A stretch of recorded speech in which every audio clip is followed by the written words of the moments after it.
এর মধ্যে কিছু গয়নার টাকা আছে। আশা করি এই গয়নার টাকা দিয়ে তোমার চলে যাবে। আর যদি এর থেকেও বেশি লাগে আমি তাহলে তোমায় পাঠিয়ে দেব। শুধু তুমি এই বাড়িতে আর এসো না। কিন্তু মা, তোমাকে আমার একটাই অনুরোধ, তুমি শুধু আমার ছেলেটাকে ভুলে যাও, তাতেই তোমার মঙ্গল আর আমাদেরও মঙ্গল। বৌমা, কি করছো কি বৌমা? তুমি তুমি কি পাগল হয়ে গেলে? পিসিমা, আমাকে কিন্তু আমার নিজের সংসারটাকেও বাঁচাতে হবে। এখন আমি যেটা করছি সেটা সুস্থ মাথাতেই করছি, কথায় কিন্তু কথা বাড়ে। তাই আমার মনে হয় আপনি এ ব্যাপারে আর কোনো বাধা না দিলেই বোধহয় ভালো করবেন। আমি চাই না এই নিয়ে নতুন করে আর কোনো অশান্তি হোক। এই মুহূর্তে তিনি ঘুমোচ্ছেন, আর এখানকার কথা যদি ওনার কানে একবার যায় তাহলে কিন্তু আমার সংসারে অশান্তির ঝড় উঠবে, আর সেটা হোক আমি কোনোভাবেই চাই না। দেখো ঠাকুর দেখো, এই টাকার গয়না নিয়ে যেন এই পোড়ামুখিটা এখান থেকে বিদায় হয়। এখানে যেন যেচে না বসে। 100 দিন নিয়ে ঘর করছে, আর একটা যেন ঘাড়ে না চাপে। দেখো ঠাকুর, দেখো দেখো। আমার দিক থেকে যা যা করার আমি সবটাই করেছি, এবার তোমরা আসতে পারো। আমার পক্ষে এর থেকে বেশি আর কিছু করা সম্ভব না। আপনি কটার টাকা আর গয়না দিয়ে আমার মেয়েকে বিদায় করতে চাইছেন বেয়ান? তা হবে না, ও এ বাড়ির বউ।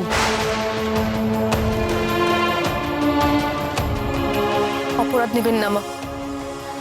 আপনি কি আমার স্মৃতির সিঁদুর এই গয়না আর টাকা দিয়ে কিনতে চাইছেন?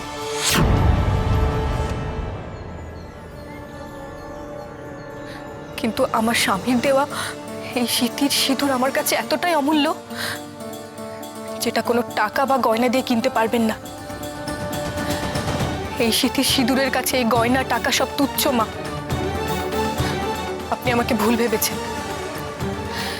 এ কটা টাকা আর গয়নার লোভে আমি এই বাড়িতে পা রাখিনি।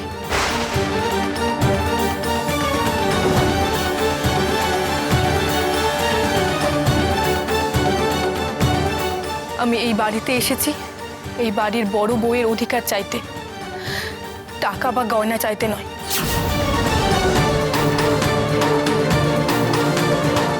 কিন্তু আপনাদের বাড়িতে তো কত দাসীবাদীরা আছে, আমিও না হয় তাদের মতো এই বাড়ির এক কোণে পড়ে থাকবো। তবু যে এটাই আমার শ্বশুর ঘর।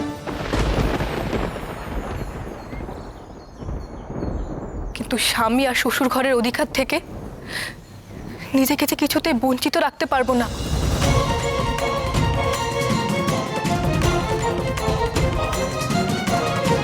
বেয়ান, আপনাদের ঘরে আমার মেয়েকে বিয়ে দিয়েছি। মেয়ে আর এখন আমার নয়, ও আপনাদের গৃহলক্ষ্মী। লক্ষ্মী হিসেবে যদি নাই মানেন তাহলে দাসী হিসেবে ঘরের এক কোণে ঠাঁই দেবেন। এখন আরও আমার দায়িত্ব নয়, আপনাদের বউ, আপনারা যা ভালো বুঝবেন তাই করবেন। আমি চললাম। এ কি অদ্ভুত কথা! বাড়ি বয়ে এসে এভাবে ঝগড়া করে মেয়েকে রেখে দিয়ে চলে যাচ্ছ, মানেটা কি? আমি আর বিয়েওয়ালা মেয়ের ভরণ পোষণের দায়িত্ব নিতে পারছি না। মেয়ের যখন জন্ম দিয়েছিলে তখন কি করে খাওয়াবে সেটা ভাবনি? ভেবেছি বলেই তো মেয়েকে সুপাত্র দান করেছি। এখন আমার দায়িত্ব শেষ। থাক থাক থাক, কথায় কথা বাড়ে। থাক থাক বৌমা, বৌমা আমি বলি কি, তুমি একবার হরর সঙ্গে কথা বলো। তুমি বলো, বুঝিয়ে বললে নিশ্চয়ই একটা কিছু উপায় বার হবে। আমি কথা বলবো? আপনি তো জানেন পিসিমা, প্রফুল্লর নাম শুনলে উনি কতটা রেগে যান। দেখো বৌমা,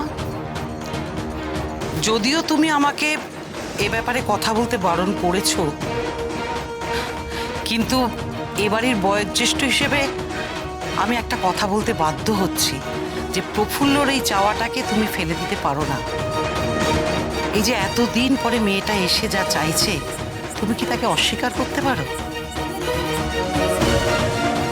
আমি তো তোমাকে চিনি বৌমা, আমি জানি তোমার মায়ের মন কখনোই চাইছে না যে প্রফুল্লকে এখান থেকে সরিয়ে দিতে। তাছাড়া দেখো, নাত বউয়ের যে অভাব, সেটাকে কি আমরা পারছি কখনো অস্বীকার করতে? এটা তোমাকে মেনে নিতেই হবে।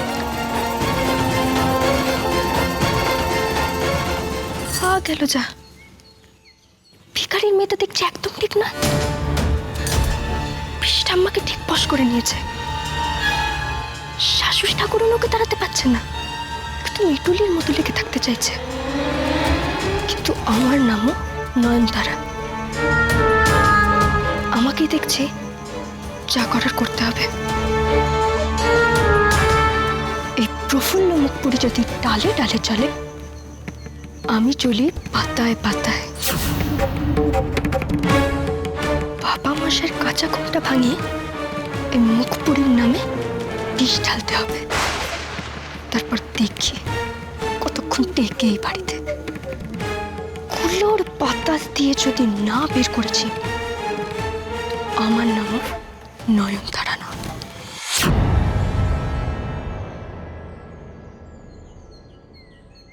দেখো, তোমাদের কিন্তু আমি শেষবারের মতো বলছি, যা হবার নয় সেটা নিয়ে আর জেদ করো না। কি হবে আর কি হবে না সেটা আপনারা বুঝবেন। আমি ওকে পৌঁছে দিতে এসেছিলাম, আমার কাজ শেষ, আমি আসি।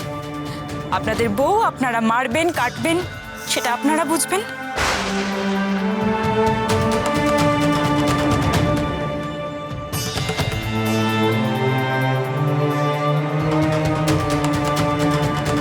তুই জেদ করেছিলিস মা, সেই জন্য তোকে ছেড়ে দিতে এলাম। এরপর কি হবে মা বিশালাক্ষী জানে।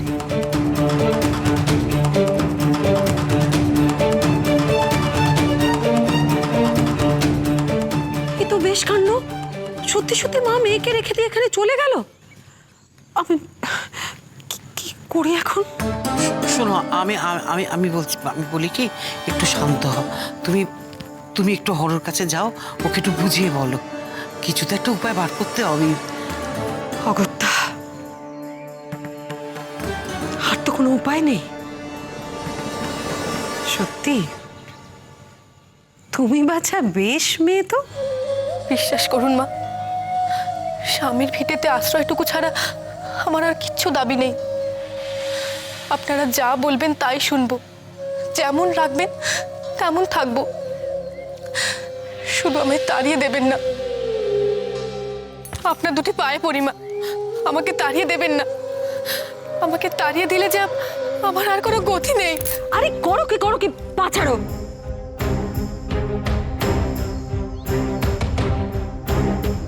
দেখো বৌমা, আমি ওকে চাই যে তুমি চলে যাও, কিন্তু আমি যে কি করি। হ্যাঁ, এই সংসারটা আমার হলেও সংসারটা তো চলে একজন পুরুষ মানুষের কথায়। আমি সেখানে। ঠিক আছে, তুমি এখানে একটু অপেক্ষা করো দেখি। আমি তোমার শ্বশুরমশাইয়ের সঙ্গে একবার কথা বলে দেখি কি ব্যবস্থা করা যায়। কি যে করি। পিসিমা, পিসিমা, আপনি চলুন তো আমার সঙ্গে। আপনার ওখানে থাকাটা বিশেষ জরুরি। চলো চলো, আমি যাচ্ছি। একটা হিললে তো করতেই হবে। জয় রাধা মাধব, জয় রাধা মাধব। চলো চলো চলো।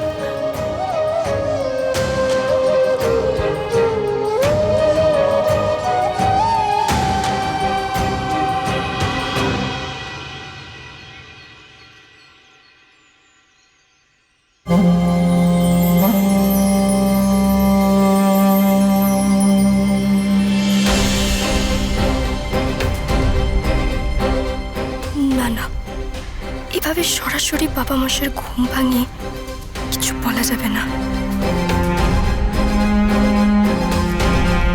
তাহলে আবার মা পিসি ঠাকুমার চক্ষুশূল হব। একে তাদের সাথে আমার বনিবনা হয় না। আমাকে অন্য উপায়ে বাবা মশাইকে বলতে হবে প্রফুল্লর আসার কথা।